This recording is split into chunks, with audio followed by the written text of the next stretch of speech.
বস্তুর উষ্ণতা 40 degree Celsius হলে ফারেনহাইট স্কেলের তার মান কত হবে তা নির্ণয় করো। 3/5 ইকুয়াল f-32/9। এখানে সেলসিয়াস কত দেওয়া রয়েছে? 40 ডিগ্রি সেলসিয়াস। তাহলে এই সূত্রটাকে আমরা এখানে লিখে নেব।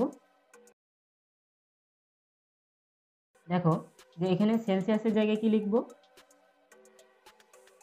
40 লিখব। এখানে কি হলো? এখানে সি সমান 40 বসবে। তাহলে দেখো 5 8 কত হয়ে যাবে? 5 8 40। তাহলে এখানে পড়ে থাকলো কি 8, আর এইদিকে পড়ে থাকলো 9। এরপরে দেখো যে m-32 ইকুয়াল 8 9 72, এদিকে 72 হয়ে যাচ্ছে।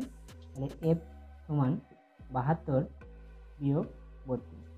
তাহলে বিয়োগ করে হচ্ছে কত? 40।